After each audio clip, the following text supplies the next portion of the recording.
those last few laps, it was all about Marcus Ambrose and knowing I was going to have to beat the best when it came down to getting my first victory. It's going to be an exciting last couple of laps. I wasn't going to lose on a mistake. Marcus was going to have to earn it. If he beat me, then he beat me, but I wasn't going to hand it to him. UDS's leaning on each other, slamming doors. You're way better than he is. Hit your mark. Sorry, Captain Chezz. I know he was just one step ahead of me. I left nothing on the table. I tried to rattle his cage and just couldn't shake it. Allmendinger swinging that car. Ambrose to the inside. They make contact. He'll score his first career win.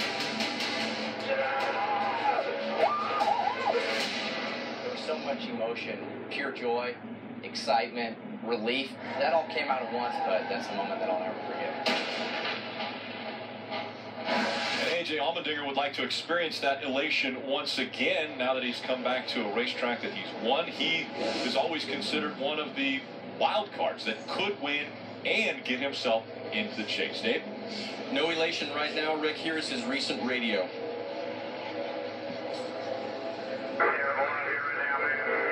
We jumped over the curve and won again that time. Driving so hard and I feel the world. Now, AJ was one of the teams that did the organizational test here just recently, and they ran a different car, actually, one that they'd had as a backup for several years. This was the car they raced at Sonoma. They felt much more comfortable with this car, the familiarity with it, and the way that it responded to changes. But right now, the crew told me they're not wholesale changing it, but they are making some significant changes to try to get AJ back in his game here. And Rick, it's going to be easy to get frustrated this weekend for all these drivers. A.J. Allmendinger obviously has more on the line than, say, Joey Logano, who has a win in the bank. But this repave, we talk about repaves all the time. Kentucky had a repave. We talk about the tire that has to match it. Well, even in a road course, Jeff, this tire is very hard, which makes it has to be durable enough for these loads and these speeds we're going to see in the repave. But when we look at timing and scoring, we have Carl Edwards fastest. His fastest lap was on lap 11, lap 8, lap 9, lap 10. We see these high lap numbers. That's very rare. Joey Logano goes to the top of the board on his 9th lap. So you want to see how competitive you are, but how long you stay in the garage, how much temp you have in your tires, is really going to change how you look compared to other teams. This is probably going to be one of the hardest weekends to compare lap times. The other thing that makes that very difficult is the evaluation of the changes that you're making. So when every time you go back out and the car is a little better just because of the cycle of the tire, is the car better because the change we made or because the tire cycle? You know, and that's very, very difficult. So the drivers are really going to have to separate between the change and the cycle of the tire. That's very, very difficult to do, but you know, you almost got to look at it and say, well, we should have picked up 2/10, and we didn't. And, you know, it's a challenge. You start the race on Sunday, but you need the best setup possible. But you build that throughout the weekend. When you have this situation, it makes it harder to build that and make the right decisions. So many things that come into play with putting together a perfect lap. Your braking points, just how hard you push it through certain areas of this track.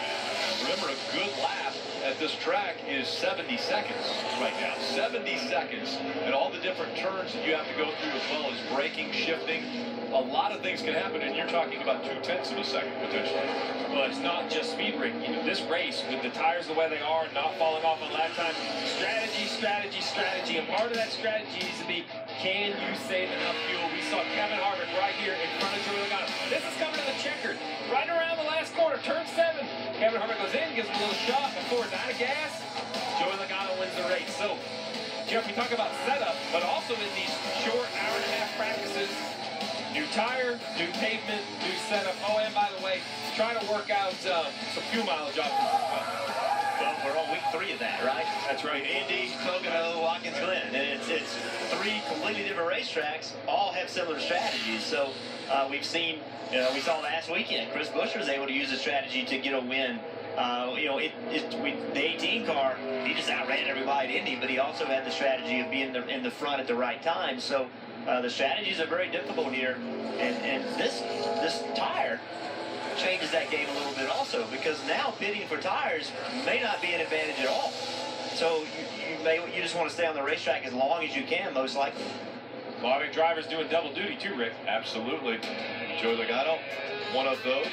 Kozlowski, Bain, Busch, Menard, and Kyle Larson also double duty. There's Dale Earnhardt Jr. hanging out in the garage.